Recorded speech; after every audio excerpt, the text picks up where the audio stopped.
आत्ताच राज्य निवडणूक आयोगानं नगरपालिकेच्या निवडणुका जाहीर केल्या आणि आजपासून महाराष्ट्रामध्ये आचारसंहिता लागू झालेली आहे।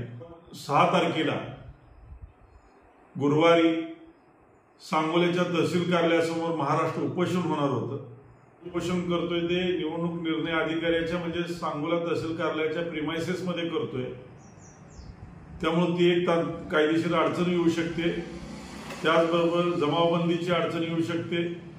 स्थानिक स्वराज्य संस्थांच्या निवडणुकीच्या संदर्भामध्ये देशातली एक अत्यंत महत्त्वाची केस मी स्वतः लढतोय। माझी स्वतःची एक तक्रार आहे, ती म्हणजे खुद्द पंतप्रधान नरेंद्र मोदींच्या विरोधातली आहे आणि ती स्थानिक स्वराज्य संस्थांच्या निवडणुकीमधली आहे। आणि स्थानिक स्वराज्य संस्थांच्या निवडणुकीच्या अनुषंगाने आचारसंहितेचा भंग केला म्हणून मी पंतप्रधान आणि इतर मंत्र्यांना त्या ठिकाणी रिस्पॉन्डंट केलेला आहे आणि आता मी राज्य निवडणूक आयोगालाही त्यामध्ये रिस्पॉन्डंट करतोय। त्यामुळं या उपोषणाच्या निमित्तानं कुठल्याही प्रकारचा प्रशासकीय आणि कायदेशीर दृष्टिकोनातून आचारसंहितेचा भंग होऊ नये किंवा कायद्याची कुठली बेकायदेशीर माझ्याकडून कृती होऊ नये किंवा तशा पद्धतीची संधी राज्य निवडणूक आयोगाला किंवा सत्तामध्ये असणाऱ्या केंद्रातल्या लोकांना मिळू नये याच्या दृष्टीने मी काळजी घ्यावी असा एक मुद्दा माझ्या काही मित्रांनी सांगितला।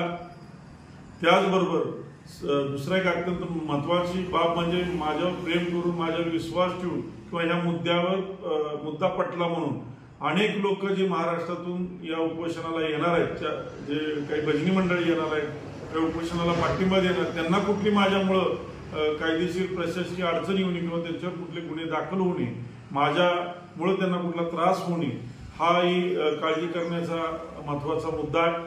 आणि या सगळ्या गोष्टींचा विचार करून मी आणि माझ्या सहकार्यांनी असा निर्णय घेतलाय की येणारा जे 6 नोव्हेंबरचं जे माझं महाराष्ट्र उपोषण आहे ते उपोषण मी तात्पुरतं स्थगित करावं आणि निवडणुकीचं हे सगळं आचारसंहितेचं वातावरण आणि ह्या कालावधी संपल्यानंतर नंतर घ्यावं।